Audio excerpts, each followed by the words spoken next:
ಇವತ್ತಿನ ರೆಸಿಪಿ ಮೆಂತ್ಯ ಮತ್ತು ಸೌತೆಕಾಯಿ ಬಳಸ್ಕೊಂಡು ಒಂದು ಚಪಾತಿ ಮಾಡಿದ್ದೀನಿ. ತುಂಬ ಟೇಸ್ಟ್ ಇದೆ, ತುಂಬಾ ಸಾಫ್ಟ್ ಇದೆ. ಲಂಚ್ ಬಾಕ್ಸ್ಗೆ ಹಾಕ್ಬೋದು, ಮಕ್ಕಳು ಸ್ಕೂಲ್ ಬಾಕ್ಸ್ಗೆ ಹಾಕ್ಬೋದು, ಲಂಚ್ ಬಾಕ್ಸ್ಗೆ ಮತ್ತು ಬ್ರೇಕ್ಫಾಸ್ಟ್ಗೆಲ್ಲ ಸಕ್ಕತ್ತಾಗಿರುತ್ತೆ. ಒಂದ್ಸಲಿ ಟ್ರೈ ಮಾಡಿ. ಅದಕ್ಕೂ ಮೊದಲು ನನ್ನ ಚಾನಲ್ನ ಸಬ್ಸ್ಕ್ರೈಬ್ ಮಾಡ್ಕೊಳ್ಳಿ. ನೋಡಿ ಎಷ್ಟು ಸಾಫ್ಟ್ ಇದೆ, ಒಳ್ಳೆ ನ್ಯೂಟ್ರಿಷಿಯನ್ ಫುಡ್ ಇದು. ಏನೇನು ಬೇಕು ಅಂತ ನೋಡ್ಕೊಳ್ಳೋಣ. ಫಸ್ಟ್ ಒಂದು ಮಿಕ್ಸಿ ಜಾರ್ಗೆ ಕಟ್ ಮಾಡ್ಕೊಂಡಿರೋಂಥ ಎಳೆ ಸೌತೆಕಾಯಿ, ಒಂದು ಸೌತೆಕಾಯಿ ಕಟ್ ಮಾಡ್ಕೊಂಡಿದ್ದೀನಿ, ಹಾಕ್ಕೊಂಡಿದ್ದೀನಿ. ಅದ್ರ ಜೊತೆಗೆ ಒಂದು 4 ಹಸಿಮೆಣ್ಸಿನ್ಕಾಯಿ ಹಾಕೋತೀನಿ. ಮೆಂತ್ಯ ಸೊಪ್ಪು ಬಿಡಿಸಿ ತೊಳೆದು ಕಟ್ ಮಾಡ್ಕೊಂಡಿದ್ದೀನಿ, ಅದು ಹಾಕ್ಕೊಳ್ಳೋಣ. ಇವಾಗ ನೀರು ಸೇರಿಸ್ದೆ ಅದನ್ನು ಪೇಸ್ಟ್ ಮಾಡ್ಕೊಂಬಿಡೋಣ. ನೀರು ಸೇರಿಸೋದು ಬೇಡ, ಸೌತೆಕಾಯಿನಲ್ಲೇ ನೀರಿನ ಅಂಶ ಇರುತ್ತೆ. ಇವಾಗ ಒಂದು ಬೌಲ್ ತೊಗೊಂಡಿದ್ದೀನಿ, 1 ಕಪ್ ಗೋಧಿ ಹಿಟ್ಟು ಹಾಕ್ಕೊಂಡಿದ್ದೀನಿ. ನನಗೆ 8 ಚಪಾತಿ ಸಾಕು, ಅದರಿಂದ 1 ಕಪ್ ತೊಗೊಂಡಿದ್ದೀನಿ ದೊಡ್ಡ ಕಪ್ಪಲ್ಲಿ. ಜೀರಿಗೆ ಹಾಕ್ಕೊಂಡಿದ್ದೀನಿ. ಇವಾಗ ಸ್ವಲ್ಪ ಬಿಳಿ ಎಳ್ಳು ಹಾಕ್ಕೊಂಡಿದ್ದೀನಿ.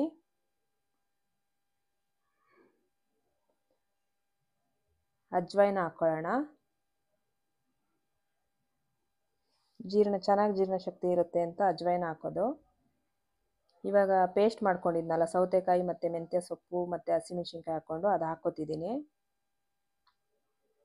ನೋಡಿ, ನೀರು ಸೇರಿಸಿಲ್ಲ ಅಂದ್ರೂ ಅದು ಎಷ್ಟು ನೀರಿನ ಅಂಶ ಬಿಟ್ಕೊಂಡಿದೆ. ರುಚಿಗೆ ಎಷ್ಟು ಬೇಕೋ ಅಷ್ಟು ಉಪ್ಪು ಹಾಕ್ಕೊಂಬಿಡೋಣ. ಚೆನ್ನಾಗಿ ಮಿಕ್ಸ್ ಮಾಡಬೇಕು.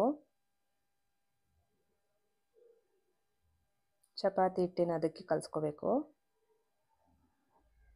ತುಂಬ ಗಟ್ಟಿನೂ ಆಗೋದು ಬೇಡ. ಸ್ವಲ್ಪ ನೀರು ಬೇಕು ಅನ್ನಿಸ್ತು, ಅದಕ್ಕೆ ಸ್ವಲ್ಪ ಮಿಕ್ಸಿ ಜಾರ್ಗೆ ಒಂಚೂರು ನೀರು ಸೇರಿಸ್ಕೊಂಡು ಹಾಕ್ಕೊಂಡಿದ್ದೀನಿ. ಚೆನ್ನಾಗಿ ಕಲಿಸ್ಕೊತೀನಿ. ನೋಡಿ ಯಾವ ಥರ ಕಲಿಸ್ಕೊಂಡಿದ್ದೀನಿ. ನೋಡಿ ಇಷ್ಟು ಸಾಫ್ಟ್ ಆದರೆ ಸಾಕು. ಎಷ್ಟು ಚೆನ್ನಾಗಿ ಬಂದಿದೆ ನೋಡಿ. ಏನು 5 ನಿಮಿಷ 10 ನಿಮಿಷ ಇಡೋದೆಲ್ಲ ಏನು ಬೇಡ, ಡೈರೆಕ್ಟಾಗಿ ಕಲಸಿದ ತಕ್ಷಣ ಮಾಡ್ಕೋಬೋದು. ಸಾಫ್ಟ್ ಬರುತ್ತೆ ಸೌತೆಕಾಯಿ ಹಾಕಿದ್ರಿಂದ. ವೆಜಿಟೇಬಲ್ ತಿನ್ನಲ್ಲ ಅಂದ್ರೂ ಮಕ್ಳಿಗೆ ಈ ಥರ ಎಲ್ಲ ಮಾಡಿಕೊಡ್ಬೇಕು.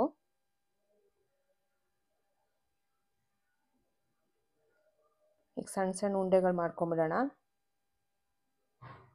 ನೋಡಿ, ನಿಮಗೆ ಎಷ್ಟು ದೊಡ್ಡದು ಬೇಕೋ ಚಪಾತಿ ಅಷ್ಟು ದೊಡ್ಡ ಸೈಜಲ್ಲಿ ಮಾಡ್ಕೊಳ್ಳಿ ಉಂಡೆಗಳು.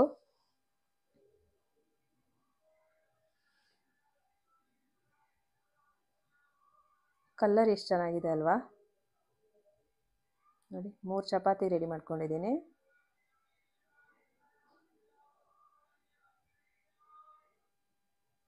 ಚಪಾತಿ ಒತ್ಕೊಳ್ಳೋಣ ಇವಾಗ.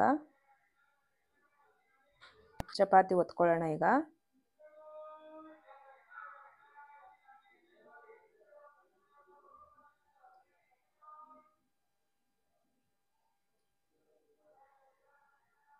ಚಪಾತಿ ಒತ್ಕೋತಿದ್ದೀನಿ. ನೋಡಿ, ಚಪಾತಿ ರೆಡಿ ಆಯಿತು. ಇವಾಗ ತವಾ ಬಿಸಿ ಮಾಡಿಕೊಂಡು ಸ್ವಲ್ಪ ತುಪ್ಪ ಹಾಕ್ಕೊಂಡು 2 ಸೈಡು ಚೆನ್ನಾಗಿ ಬೇಯಿಸ್ಕೊಂಬಿಡೋಣ. ತುಪ್ಪ ಹಾಕಿದ್ರೆ ತುಂಬ ಚೆನ್ನಾಗಿ ಬರುತ್ತೆ. ಆಯಿಲೆಲ್ಲ ಜಾಸ್ತಿ, ಮಕ್ಳಿಗೆ ಆಗಲಿ ನಾವೇ ಆಗಲಿ ಜಾಸ್ತಿ ಆಯಿಲೆಲ್ಲ ಯೂಸ್ ಮಾಡಬಾರ್ದು.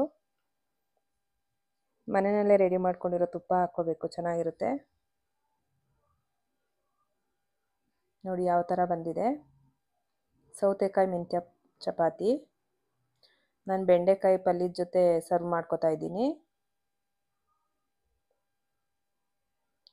ಅದು ಚಪಾತಿಗೇನೆ ಹಸಿಮೆಣ್ಸಿನ್ಕಾಯಿ ಎಲ್ಲ ಹಾಕಿರ್ತೀವಲ್ವ, ತುಂಬ ಒಳ್ಳೆ ಟೇಸ್ಟ್ ಇರುತ್ತೆ. ತುಪ್ಪದ ಜೊತೆನೂ ತಿನ್ಬೋದು ಹಾಗೇನೆ. ಮಕ್ಳಿಗೆಲ್ಲ ತುಪ್ಪದ ಜೊತೆನೇ ಇಷ್ಟ ಆಗುತ್ತೆ. ಒಂದ್ಸಲಿ ಟ್ರೈ ಮಾಡ್ಕೊಳ್ಳಿ.